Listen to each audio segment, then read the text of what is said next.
Hi, welcome to RAR Math. Today I'm doing a series of videos on dimensional analysis. Okay, so in the 2016 Olympics, Usain Bolt ran 100 meters in 9.81 seconds and the world went wild. Now, if he could maintain that speed, how fast would he run a mile in miles per hour? Round to one decimal place. Okay, now first of all, he can't maintain that for a mile. Just for the record, that would be nearly impossible. But it is fun to imagine. So what we're gonna start with is he ran 100 meters in 9.81 seconds. And the crowd cheers, woo! Okay, so we need to take meters, which is right here, and we want to turn it into miles. Well, the only thing we have for miles is feet. And feet is inches, that's our ruler. Inches is to centimeters. Meters to centimeters. Because meters, we have two things. Okay. Now, you might know how many kilometers and miles conversion, which might be a little bit faster. But we're going to play the game as we have it here. So, 100 centimeters is 1 meter, and then the units cancel. So the thing about dimensional analysis is in a fraction, when a number appears in numerator and denominator, they cancel. But so do labels. So if meters appears in the numerator and in the denominator, they can cancel. What we're doing with dimensional analysis is because these two quantities are equal to each other, if I write that 1 inch is exactly equivalent to 2.54 centimeters, what I'm doing is I'm really multiplying by 1.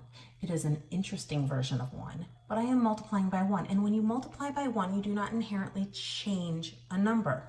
So my centimeters cancel. I now have my value in inches instead of meters or centimeters, but I haven't inherently changed anything because I've just multiplied by an interesting version of 1. Well, now that I'm in inches, I know that every foot has 12 inches. I know this because I have a ruler and I use rulers all the time.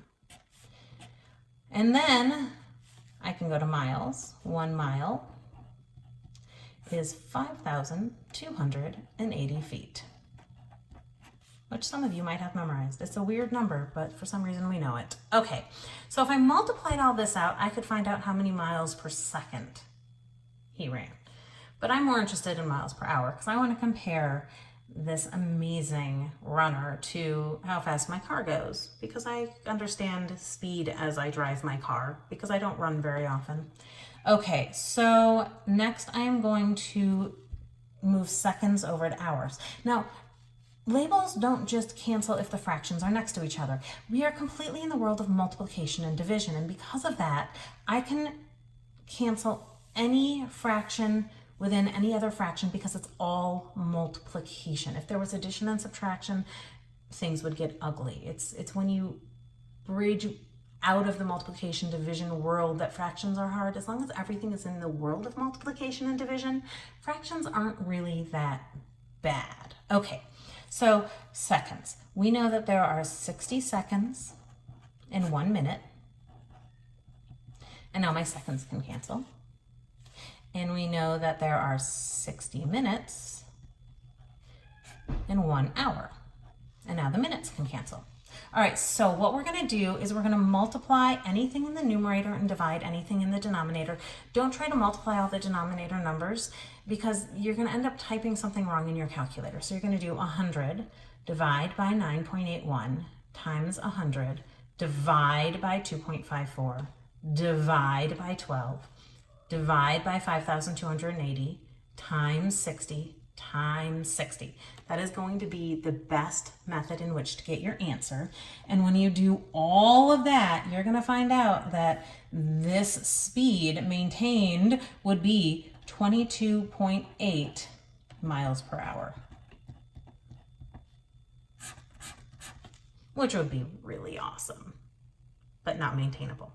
All right, I hope you've enjoyed this video. Please subscribe to my YouTube channel, like my Facebook page, and I'll see you on the next video. Thanks.